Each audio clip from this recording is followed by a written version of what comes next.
Good morning everybody. आप सभी प्यारे बच्चों का स्वागत है आपके अपने परिवार फ्यूचर ऑनलाइन क्लासेस सोनपुर में। मेरे प्यारे बच्चे, मैं आपको बता दूं, आज हम इस वीडियो में बिहार डीएलएड फर्स्ट ईयर सत्र 2025 से 27 के लिए पेपर आपका F4 के गेसिंग क्वेश्चन कराने वाले हैं। मैं आपको बता दूं, मैं जो आपको इसमें यूनिट वाइज क्वेश्चन कराने वाला हूं पेपर आपका F4 का, अगर आप इतने प्रश्न को कर लेते हैं तो आपके एग्जाम में किसी भी प्रकार की कोई दिक्कत नहीं होगी। और मैं आपसे वादा करता हूं कि इसमें से आपको 90% क्वेश्चन आपको एग्जाम में लड़ते हुए नजर आएगा, क्योंकि यह प्रश्न जो मैं आपको बताने वाला हूं यह 2019 से लेकर 25 तक एनालिसिस करते हुए बताया गया है, ताकि आपके एग्जाम में काफी बेनिफिशियल हो। तो मेरे प्यारे बच्चे, जैसे कि आपको यहाँ पर नजर आएगा, डीएलएड फर्स्ट ईयर 25 से 27 आपका गेसिंग क्वेश्चन है। और ये आपका जो पेपर है वो आपका F4 पेपर है, जिसमें आपको विद्यालय संस्कृति परिवर्तन और शिक्षक विकास के बारे में जानना और पढ़ना है। मेरे प्यारे बच्चे, मैं आपको बता दूं कि यह जो पेपर होता है इसमें आपका 70 नंबर का बाहरी परीक्षा होता है और टोटल आपको जो है 5 यूनिट के बारे में अध्ययन करना होता है। हम आपको ये पांचों यूनिट के बारे में महत्वपूर्ण सवाल कराने वाले हैं और आपको इन सवालों को जरूर एक बार रीडिंग करना है, पढ़ना है। समय रहते मैं इसका आंसर भी करा दूंगा, तो आपको परेशान नहीं होना है। काफी दिनों से मैं काफी परेशान चल रहा था, जिसकी वजह से आपके क्लास में दिक्कत आ रही थी, लेकिन अब आपकी क्लास में दिक्कत नहीं आएगी। अब आपको रेगुलर क्लास मिलेंगे। तो मेरे प्यारे बच्चे, यहाँ पर आप ध्यान दीजिएगा, इसमें हम यूनिट 1 की बात करेंगे तो इसमें आपको 5 से 6 प्रश्न बताया गया है। अगर आप इतने प्रश्न को कर लेते हैं तो आपको इससे बाहर नहीं आएगा। उसी प्रकार प्रत्येक यूनिट में आपको 4 से 5 प्रश्न, 5 से 6 प्रश्न मैं आपको गेसिंग कराने वाला हूं, जहां से आपको एग्जाम में लगभग आपको जो है 90% सवाल देखने को मिलेगा। और मैं आपको प्रश्न को समझाऊंगा भी। यहाँ पर आपका पहला प्रश्न है, विद्यालय की अवधारणा को स्पष्ट करें। यानी कि स्कूल क्या होता है, कंसेप्ट ऑफ स्कूल के बारे में आपको बताना है कि विद्यालय क्या होता है, विद्यालय की आवश्यकता क्या है, विद्यालय के महत्व क्या है, और विद्यालय के बारे में पूरी तरीके से आपको विश्लेषण करना है। ये पहला प्रश्न आपको जो है एग्जाम में देखने को मिलेगा। इसकी अवधारणा के बारे में पूछता है, तो आप इसको आराम पूर्वक लिख सकते हैं। दूसरा सवाल देखिएगा, तो दूसरा सवाल यहाँ पर है, विद्यालय प्रबंधन की व्यवस्था में उनकी कार्य संस्कृति, अनुशासन एवं समय प्रबंधन की भूमिका अथवा महत्व को स्पष्ट करें। देखिए, विद्यालय प्रबंधन कहने का मतलब है, मैंने आपको पढ़ाया है स्कूल मैनेजमेंट कैसे होता है, साथ ही साथ उनकी व्यवस्था क्या है, उनकी कार्य क्या है, संस्कृति क्या है, उनका कल्चर क्या है, साथ ही साथ उनका जो आपका अनुशासन है ये भी मैंने आपको बताया है। और टाइम मैनेजमेंट, ये समय प्रबंधन कहने का मतलब होता है टाइम मैनेजमेंट कैसे होता है, इसकी भूमिका को यहां पर आपको स्पष्ट करना है। ये आपका सेकंड सवाल है। तीसरा सवाल यहां पर आपका ये है मेरे प्यारे बच्चे, कि विद्यालय में बेहतर प्रबंधन के लिए यानी स्कूल मैनेजमेंट हेतु एक प्रधानाध्यापक के रूप में आप क्या करेंगे। यानी कि मान लीजिए कि आप किसी स्कूल के प्रिंसिपल है या प्रधानाध्यापक है, तो आप अपने स्कूल को बेहतर बनाने के लिए किन किन चीजों के ऊपर ध्यान देंगे। तो मेरे प्यारे बच्चे, मैं आपको बता दूं कि अगर आप एक स्कूल के प्रधानाध्यापक है तो आप अपने स्कूल के जो प्रबंधन है, जो स्कूल मैनेजमेंट है, उसको बेहतर करने के लिए समय समय पर उसकी जांच करेंगे। जो भी आपका वहां पर अनुशासन है, जो भी आपका समय प्रबंधन है, जो भी आपकी कार्यशैली है, क्षमता है, उसका निरीक्षण कर कर उसको बेहतर करने का प्रयास करेंगे, ताकि जो हमारा विद्यालय का प्रबंधन है वह बेहतर तरीके से हो सके। तो आपको इन सभी चीजों के बारे में आपको लिखना पड़ेगा। इस प्रश्न में पूछा है विद्यालय में बेहतर प्रबंधन, तो पहले आपको विद्यालय की विश्लेषण करना पड़ेगा, फिर बेहतर प्रबंधन यानी कि बेहतर मैनेजमेंट कैसे करेंगे, और एक प्रधानाध्यापक का कार्य क्या होता है विद्यालय में, उसके ऊपर भी चर्चा करेंगे। तो आपका ये सवाल जो है पूरी तरीके से क्या हो जाएगा, कंप्लीट हो जाएगा मेरे प्यारे बच्चे। उसी प्रकार हम आगे बढ़ते हैं, तो आगे हम यहाँ पर प्रश्नों के बारे में देखेंगे, समझेंगे। जी हाँ, थोड़ा सा समय लगेगा क्योंकि बोर्ड जो है थोड़ा सा फंस रहे हैं। जी हाँ, तो अब हम जो है अगले सवाल के ऊपर बात करते हैं। तो अगला सवाल यहां पर ध्यान दीजिएगा मेरे प्यारे बच्चे। अगला सवाल यहां पर चौथा नंबर है, बोला है विद्यालयों में आपदा प्रबंधन की शिक्षा क्यों आवश्यक है।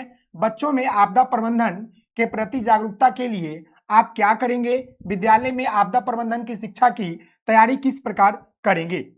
तो मेरे प्यारे बच्चे, मैं आपको बता दूं कि विद्यालय में आपदा प्रबंधन के लिए जरूरी शिक्षा इसलिए है क्योंकि जब विद्यालय बच्चे आते हैं तो उनको आपदा के बारे में जानकारी नहीं होती है।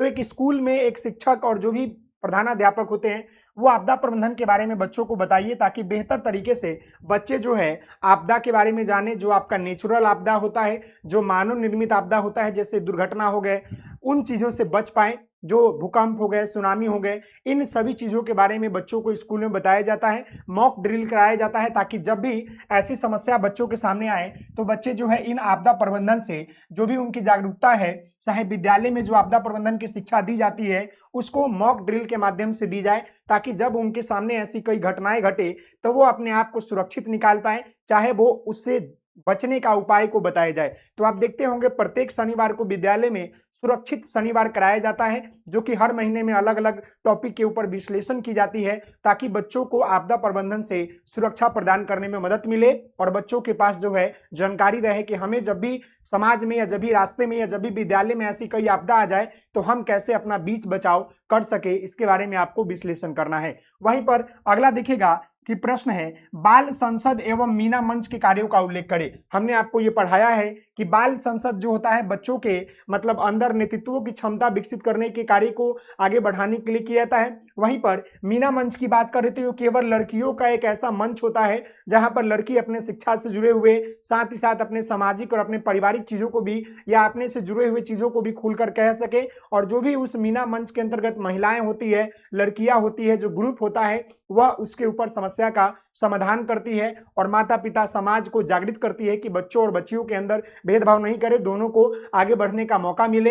या जो भी ऐसी परेशानियां हैं जो लड़कियां खुलकर टीचर के सामने या अपने माता पिता के सामने नहीं बोल पाते हैं, इसलिए मीना मंच का निर्माण किया गया, ताकि जो भी लड़कियां हैं वो अपने समस्या को खुलकर बोल सके, जिसके कारण जो है क्या हो सके, उन समस्या का निदान हो सके और उस बच्ची की समस्या का निवारण हो सके। अगला यहां पर आपका 6 नंबर सवाल है, विद्यालय प्रबंधन से संबंधित विभिन्न दस्तावेज, अभिलेख या रिकॉर्ड कौन कौन से हैं तथा उनके संकलन की आवश्यकता की उपयोगिता क्या है। यानी विद्यालय प्रबंधन यानी विद्यालय को मैनेज करने के लिए आप देखते हैं कि विद्यालय में विभिन्न प्रकार के दस्तावेज होते हैं। रख रखाव का दस्तावेज होता है, अटेंडेंस होता है, टीचर का ग्रुप का अटेंडेंस होता है, टीचर के सिग्नेचर रजिस्टर होता है, नोटिस रजिस्टर होता है, बच्चों का हेल्थ से रिलेटेड रजिस्टर होता है।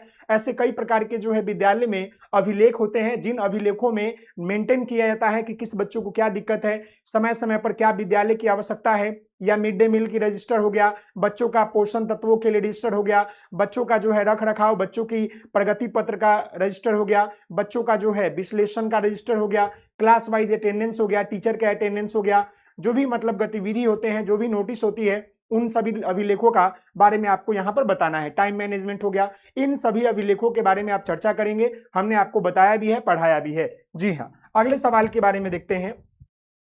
तो अगला सवाल देखिए, अगला सवाल यहां पर आपसे क्या बोला है मेरे प्यारे बच्चे, कि विद्यालय में दिन की शुरुआत जो होता है चेतना सत्र यानी प्रेयर्स के माध्यम से की जाती है।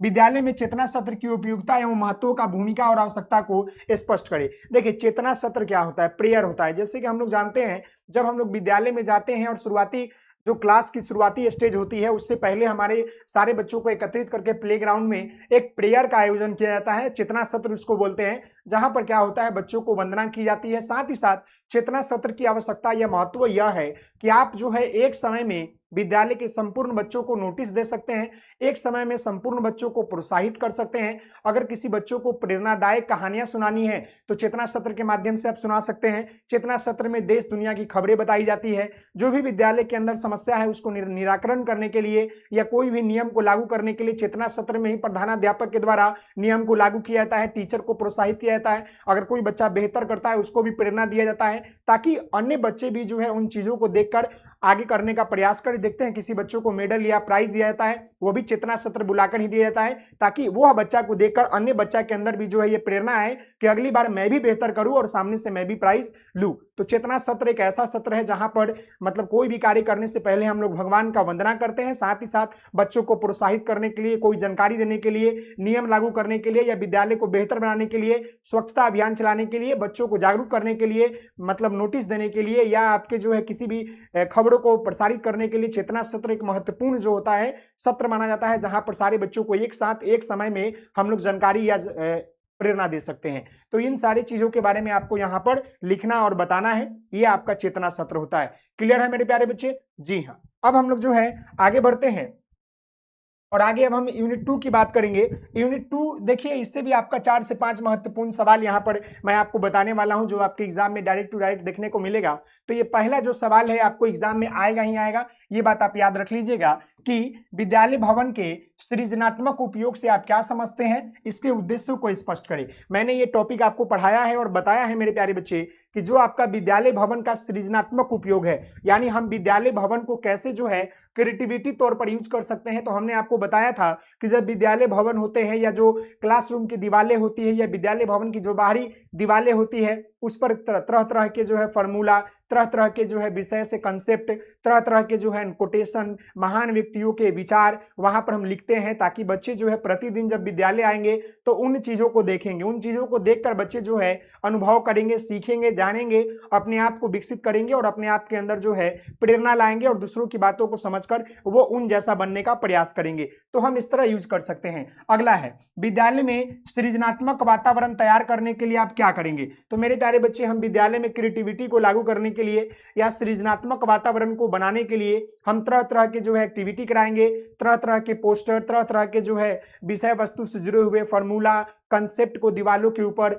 बाहरी दीवारों के ऊपर कक्षा कक्ष में चिपकाएंगे, ताकि बच्चे जब डेली आएंगे स्कूल तो डेली उन चीजों को देखेंगे। और ऐसी करने से क्या होगा कि हमारे विद्यालय का जो क्रिएटिविटी क्षमता है, जो सृजनात्मक क्षमता है, वो बेहतर होगा और बच्चों के सामने भी जो है इसका विकास होगा और बच्चों को भी अंदर जो है इन चीजों को करने का जिज्ञासा जागृत होगा और बच्चे भी जो है सृजनशील होंगे। तो आपको इसके बारे में पूरा यहाँ पर लिखना होगा। अगला सवाल है सूचना एवं संचार तकनीकी से आप क्या समझते हैं। शिक्षा प्रक्रिया में सूचना एवं संचार तकनीकी की क्या उपयोगिता है। देखिए, सूचना एवं संचार तकनीकी कहने का मतलब होता है आईसीटी, जहां पर जो है कंप्यूटर या इंटरनेट के बारे में हम लोग बात करते हैं, जहां पर हम लोग जो है इंटरनेट के बारे में बात करते हैं। तो मेरे प्यारे बच्चे, आपको पता है कि सूचना एवं संचार तकनीकी जो होता है एक ऐसा उपकरण है जिसके माध्यम से हम बहुत सारी सूचनाओं को संग्रहित करते हैं और ये हमारे शिक्षा के क्षेत्र में एक महत्वपूर्ण योगदान इसलिए लगाते हैं क्योंकि इसके बिना हमारा शिक्षा जो है अधूरा है। आज की जो शिक्षा है वो काफी आगे बढ़ चुकी है। लोग जो होता है सूचना एवं संचार तकनीकी के माध्यम से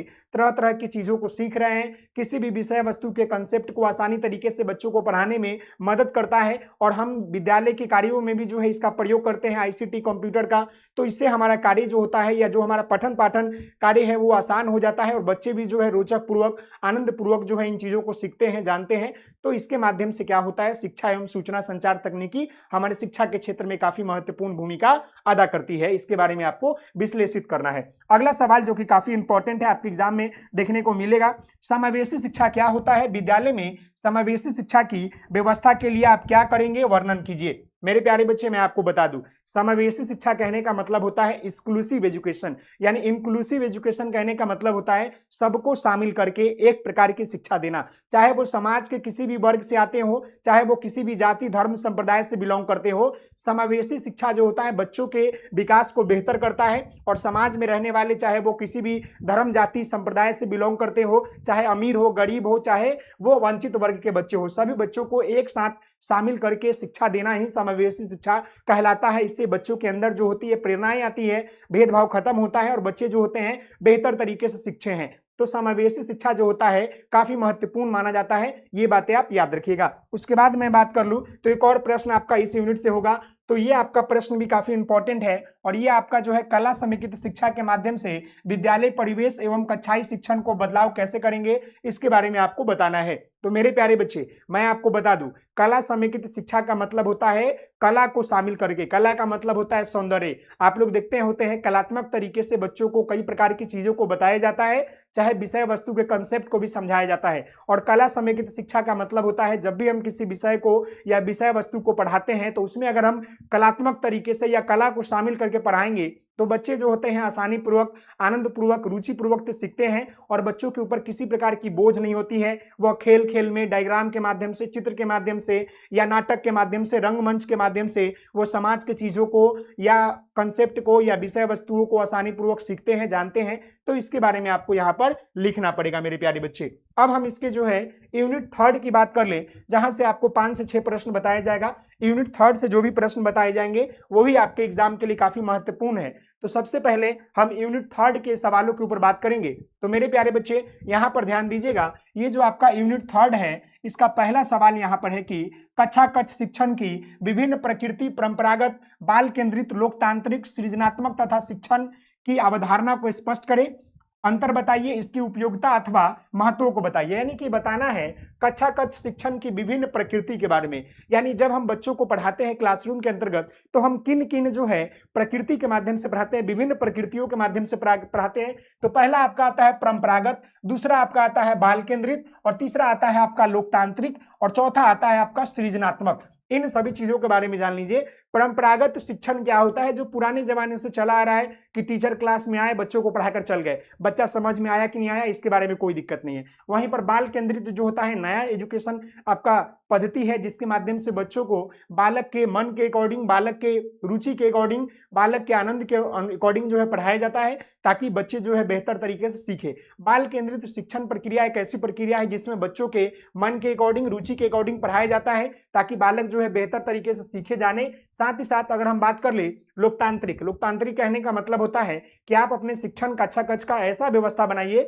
लोकतांत्रिक व्यवस्था बनाइए, जहां पर सभी लोग जो है आपसे सवाल पूछ सके, सभी लोगों को फ्रीडम रहे कोई भी चीज पूछने के लिए। अक्सर आप देखते हैं कि अगर कोई टीचर अगर बेहतर तरीके से नहीं पढ़ाते हैं, बच्चे डर के मारे नहीं पूछते हैं कि हम पूछेंगे तो सर डांट देंगे, लेकिन ऐसा नहीं होना चाहिए। बच्चों का जो शिक्षण प्रक्रिया होनी चाहिए वो आपका कैसा होना चाहिए, तो बाल केंद्रित होनी चाहिए, आपका जो है लोकतांत्रिक होना चाहिए, और आपका जो है सृजनात्मक होनी चाहिए। यानी कि जब हम बच्चों को कक्षा कक्ष में पढ़ाएं तो बच्चों के अंदर ऐसा विकास उत्पन्न हो कि वो किसी चीज के बारे में सृजन कर सके, सृजनशील कर सके। ऐसी शिक्षा प्रणाली देनी चाहिए ताकि बच्चे जो है अपना बेहतर विकास कर सके। साथ ही साथ इसकी उपयोगिता बहुत है।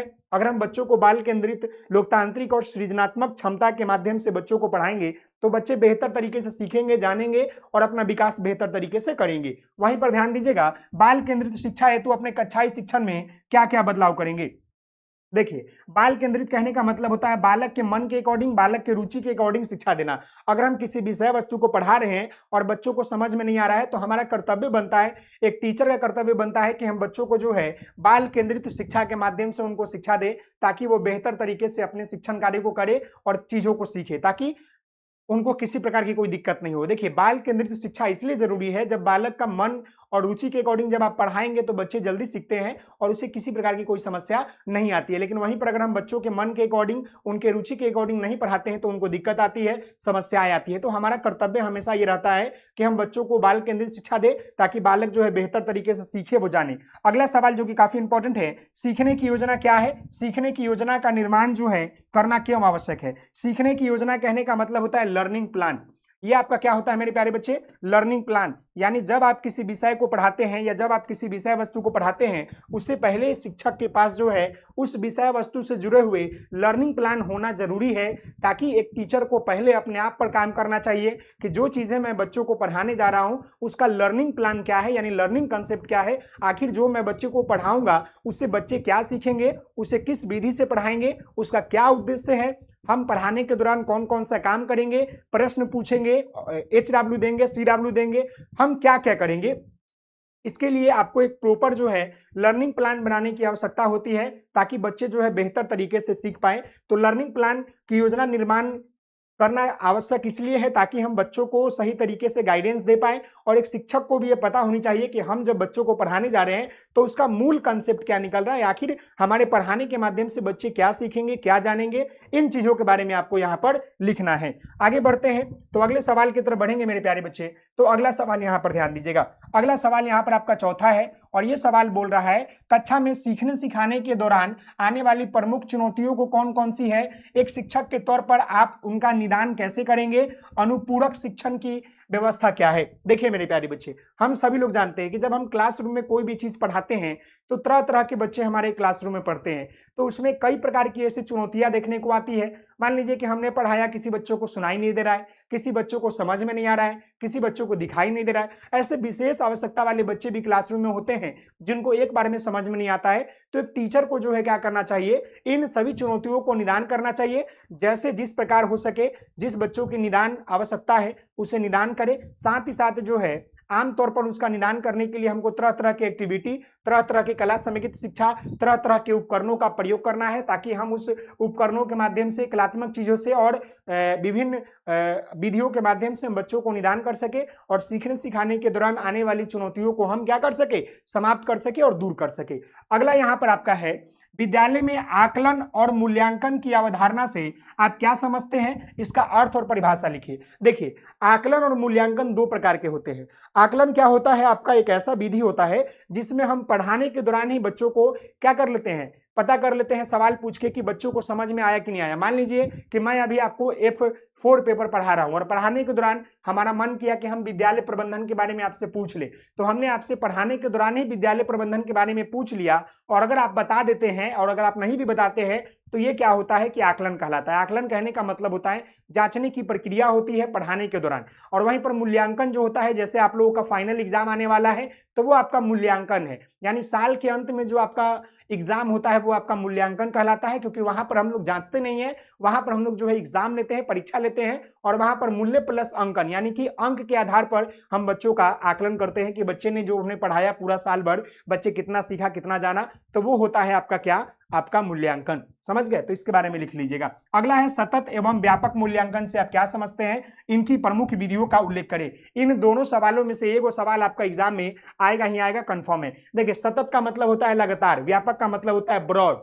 तो देखिए, सतत मूल्यांकन वो होता है जब हम कक्षा कक्ष में पढ़ाने के दौरान पूछते हैं, या जब भी हम सप्ताह में महीनों में जो टेस्ट लेते हैं, वो आपका सतत मूल्यांकन होता है। व्यापक मूल्यांकन जो होता है साल के अंत में होता है, जैसे आपका फाइनल एग्जाम। व्यापक मूल्यांकन में हम बच्चों के संपूर्ण चीजों का मतलब ध्यान रखते हुए संपूर्ण विषयों का, संपूर्ण ज्ञानों का मतलब जांच करते हैं। तो सतत मूल्यांकन जो होता है वो आपको सप्ताह में, महीना में जो टेस्ट होता है या पढ़ाने के दौरान जो पूछे जाते हैं सवाल, वो आपका सतत मूल्यांकन है, जिसको हम लोग कंटिन्यूअस इवैल्यूएशन बोलते हैं। और वहीं आपका जो होता है व्यापक मूल्यांकन जो होता है वो साल के अंत में होता है, जब क्लास खत्म हो जाती है, जब आपका सेशन समाप्त हो जाता है, तब हम लोग जो है व्यापक मूल्यांकन करते हैं, ताकि बच्चे जो है व्यापक तरीके से उनकी जांच कर सके कि बच्चों ने पूरे साल के अंतर्गत किन चीजों को सीखा, कितना जाना और कितना नहीं जाना। समझ गए, इससे दोनों फायदा होता है, टीचर को भी समझ में आता है कि बच्चे कितना सीखा, हमारा पढ़ाया हुआ बच्चों ने कितना समझा, ये दोनों काम करती है। समझ गए, जी हाँ। वहीं पर ध्यान दीजिएगा, आपका यूनिट 4 की बात कर ले तो इससे भी आपका 4 से 5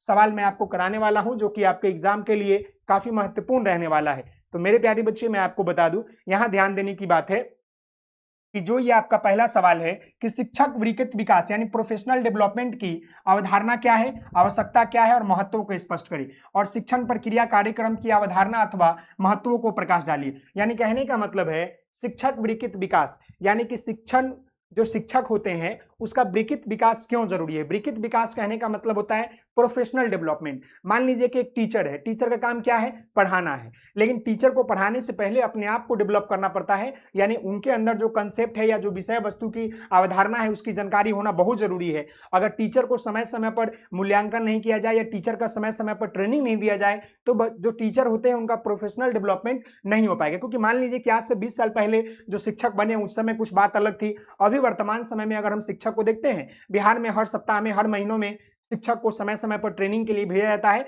ताकि हम टीचर को नए जमाने से जोड़ सके, ताकि बच्चों को वो बेहतर तरीके से पढ़ा सके। हर समय कुछ ना कुछ बदलाव आते हैं, चेंजेज आते हैं, सिलेबस हो, करिकुलम हो या पढ़ाने की विधि हो, तो इसलिए शिक्षक को भी अपने आप को अपडेट करना चाहिए, शिक्षक को भी अपना प्रोफेशनल डेवलपमेंट जरूरी है। समय समय पर शिक्षक भी अपने आप को विकसित कर सके, ताकि जब शिक्षक विकास करेंगे तभी बच्चों को बेहतर तरीके से पढ़ा पाएंगे। साथ ही साथ शिक्षक प्रशिक्षण कार्यक्रम की अवधारणा को बताइए, यानी टीचर ट्रेनिंग क्या होता है। तो देखिए, ये टीचर ट्रेनिंग कहने का मतलब होता है कि टीचर जो होते हैं जब ट्रेनिंग लेते हैं तो उस ट्रेनिंग के अंतर्गत टीचर को संपूर्ण चीजों के बारे में जानकारी दी जाती है कि आपको कैसे पढ़ाना है, कितना पढ़ाना है, कैसे क्वेश्चन लेना है, कैसे अपना सिलेबस कंप्लीट करना है, कैसे चैप्टर बताना है, कैसे बच्चों को एक्टिविटी बेस्ड लर्निंग देना है, कैसे बाल केंद्रित शिक्षण देना है। इन सभी चीजों के बारे में बच्चों को मतलब जो टीचर होते हैं उनको सिखाया जाता है, ताकि वो आगे चल के बच्चों को भी बेहतर कर सके।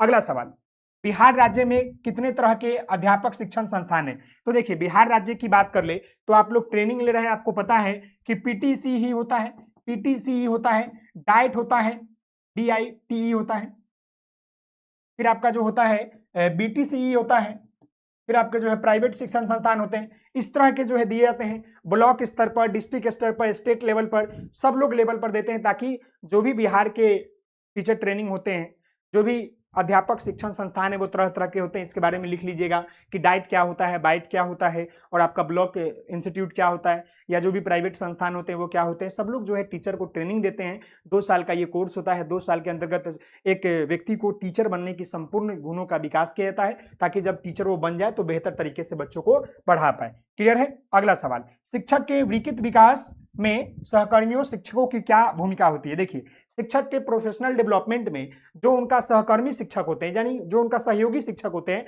उसके अवधारणा काफी महत्वपूर्ण है। जब किसी शिक्षक को किसी चीज के बारे में जानकारी नहीं मिलती है, या जब भी कहीं समस्या आती है, तो वो अपने सहकर्मी शिक्षक की सहायता लेते हैं। सहकर्मी शिक्षक और वो दोनों शिक्षक मिलकर उस समस्या का निदान करते हैं और अपना जो भी प्रोफेशनल डेवलपमेंट होता है, जो भी उनका शिक्षण डेवलपमेंट होता है, उसको बेहतर करते हैं।